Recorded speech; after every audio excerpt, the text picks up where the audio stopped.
Hello class. I'm going to start, I am, as you may have heard, I'm going to start walking through these slides and giving a little lecture based on these slides for everyone to watch before class instead of requiring the other videos. We'll still put up other videos for you. And also instead of just you going through the slides yourself. This is just to make sure that all the students are being exposed to the right ideas, picking up ideas that we want them to pick up before you come to class. Okay, so we're just covering part of 2.3 today, spanning sets and linear independence. So in the peanut butter book, we already talked about linear combinations. So the idea of linear combination is I'm going to take some of one thing and some of another, and I'm going to add them together, right? Or I'm going to combine them, right? It's linear because you can vary the amount just by a scalar multiple of those things, and then you're adding scalar multiples of those. You're not multiplying vectors times vectors, or you're not squaring vectors or dot product vectors. You're not doing that. You're just taking different amounts of, whether it be foods or different amounts of stocks, and you're putting them into one portfolio. So that's the idea of linear combinations. Of course, there's different ways you could combine things, but when we talk about combining them linearly, means we're adding multiples, scalar multiples of things together. So these are sometimes called the weights. So you have scalars multiplied by the vectors. You can have linear combinations of just numbers, so they could be vectors of length 1. In that case, you're just talking about a dot product. You can see that, like, if you put your scalars in a vector if these were just numbers instead of vectors, the scalar, then all you have is the dot product. And so linear combinations of vectors are related to dot products. So one important question is, if we have one vector, we might have one special vector, and we want to know if it is a linear combination of other vectors. This should look familiar, because that was exactly the question we had in the peanut butter book when we were talking about how can I combine my peanut butter and my bread to get a certain amount of fat and protein in my diet. Like, what amount of peanut butter, how many servings of peanut butter, how many servings of bread do I combine to get that goal? So this is like our goal. It's also a similar question that we asked about a portfolio. We had a certain rate, we had a certain risk, and we had a certain expense that we wanted to meet.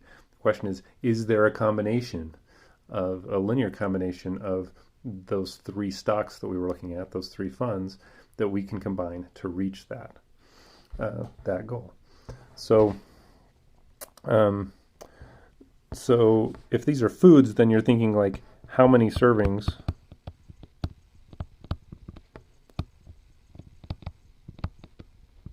of each, right, can I take and then add together and then equal that? So this right here is shorthand for that.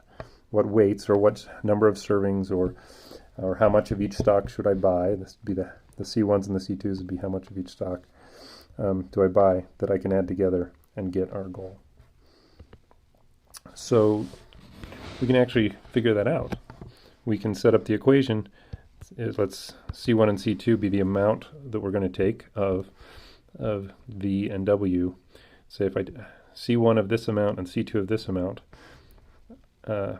which values of C1 and C2 can equal this vector.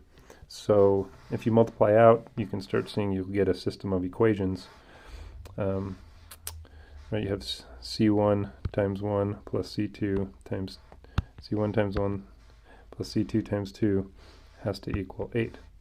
So that's where that comes from. And then a minus 9 equals C1 times 3, C2 by a minus 5. Those are added together have to equal 9, etc.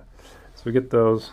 If we rewrite that as a matrix equation, we have the coefficient matrix on this side, we have the goal on this side, And then we do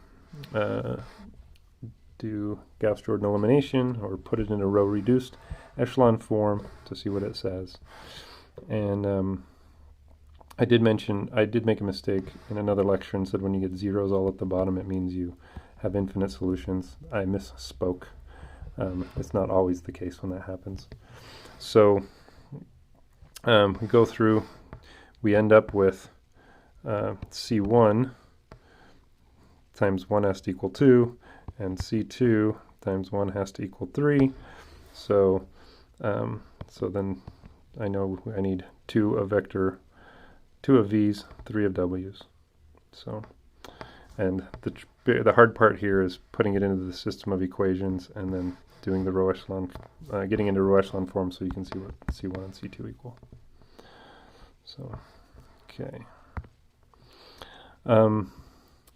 This is called a vector equation. This is the way that I like to write out some things. I did this with the stocks.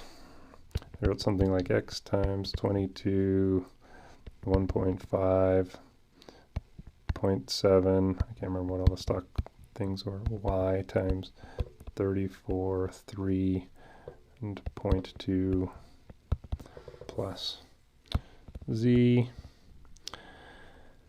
12, 1.5, 1.1 equals, and we had some number of 20, 1.5, and 0.7, something like that. This is an easy way for me to see the linear combinations. How much of every x, how much of every,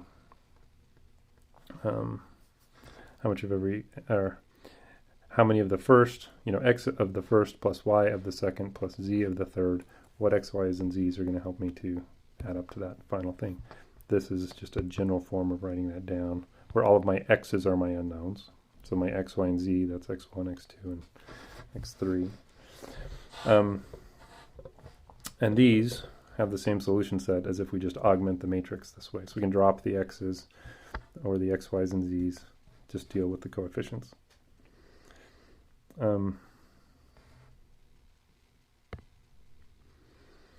So the span of vectors, the question that the span answers, this is something else I was able to talk about in the peanut butter book.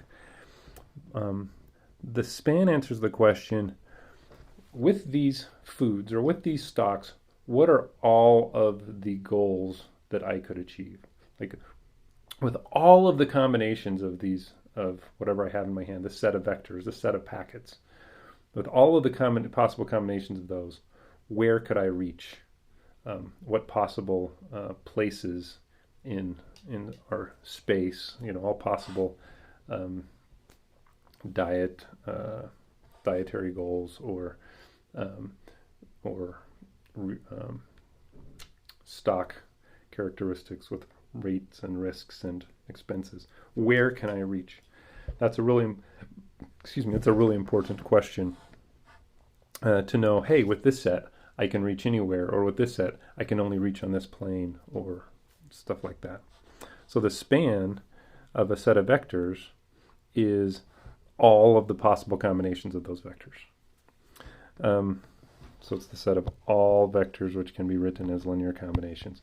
It's kind of like all the outputs of the linear combinations you could make.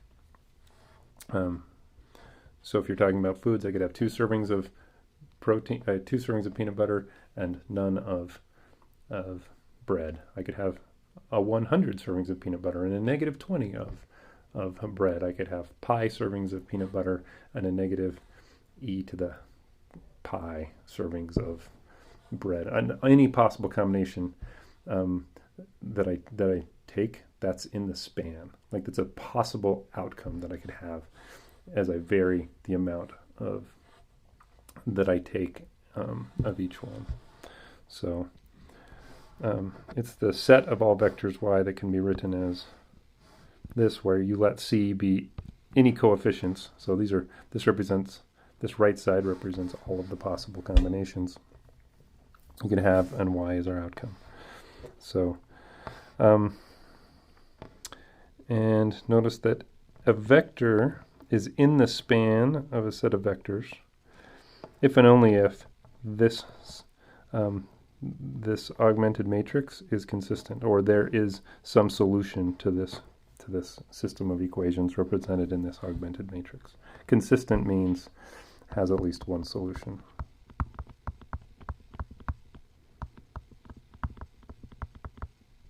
Okay. Inconsistent means it has no solution.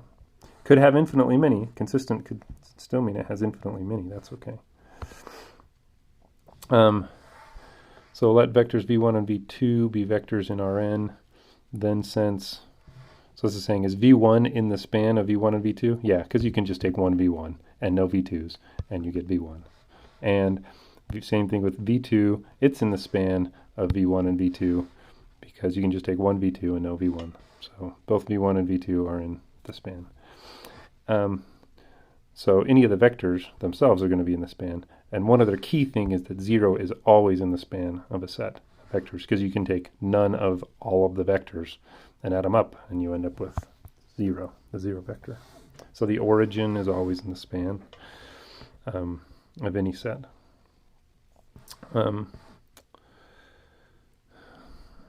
So here's an example. Here we have three vectors, v1, v2, and v3. Is this vector 1, 1, 9 in the span of v1, v2, and v3? Well, the span means there's some combination of, I can take so many of these, and so many of these, and so many of these, and add them together, and finally get this. So we can start by writing that down. So we do it in an equation. The equation we could have written down like x 3, 1, 5 plus y. Sorry, it glitches out when I write these down. Minus 3, 2, 2.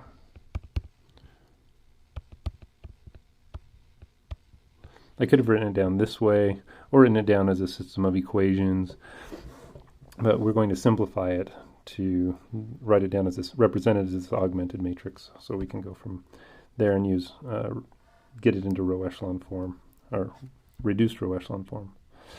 So here you can see the work that someone else already did to go through all of these. But eventually we get down to a place where we have a pivot position in each of these columns. And so we know that z has to equal 6, y is a negative 26, and x is 15. Or I need 15 of this first column, and 26, negative 26 of that second column, and 6 of that third column. So, and then they wrote that down, all down here. So yes, it's in the span, because I actually found, we found, or we looked to see how someone else found, the combination that would actually get us to that point. So, so just to build some intuition about spans of different things, if you have just a single vector, this is supposed to be like three-dimensional x, y, and z here. If you want the span of a single vector, that's just the line that that vector falls on. Unless the vectors, if the span of a single vector, if that single vector is the origin, then it just spans the origin. It doesn't span anything else. But if you have a non-zero vector, then the span of that one thing is going to be the line, because you can only have, you have c, so any constant times that vector, and it'll just stretch it out or shrink it back down. And that always goes through the origin, because it's the vector in standard position. If you have two vectors,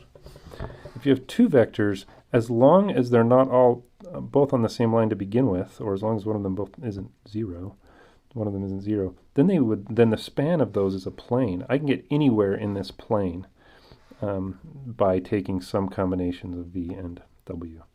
So you can start to draw out kind of a grid shape if you want to convince yourself and that can help you say figure out, oh, how many of each one do I need? So if I wanted to get right here, maybe that's a minus W to go this way, and maybe that's two V's to go up there. So that would be the combination to get there. But two vectors, as long as they don't lie on the same line, as long as they're non-zero, they will span a plane. Now, this is an important question to think about. What happens if we add a vector u? What if we put in another vector? How is that going to change the span? Think about that. What if we add a vector u? How will that change the span? And will it depend on which vector we pick?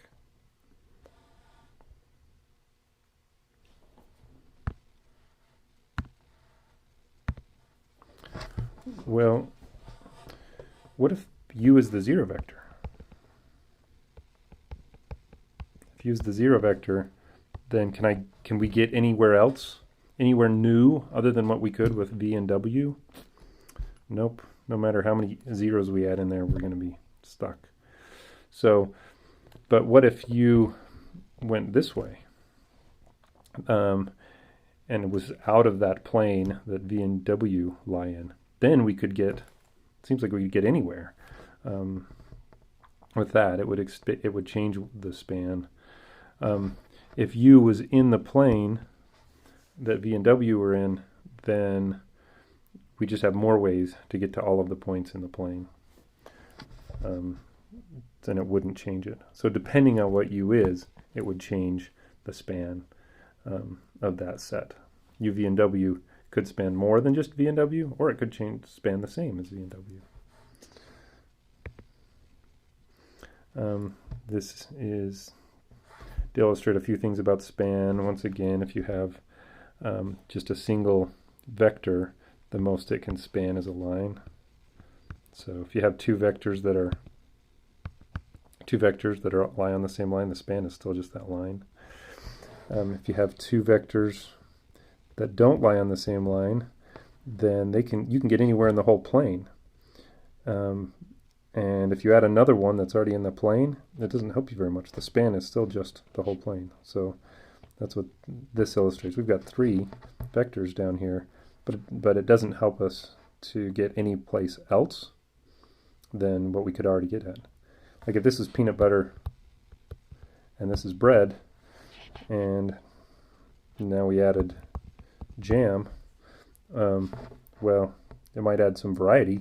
We have more ways to get where we want, but we could already get anywhere we wanted with just peanut butter and bread in this space by taking some value of peanut butter and some value of bread, stretching out those vectors. We didn't need jam, so adding it in doesn't hurt us at all, but we didn't need it to get to any point in the plane.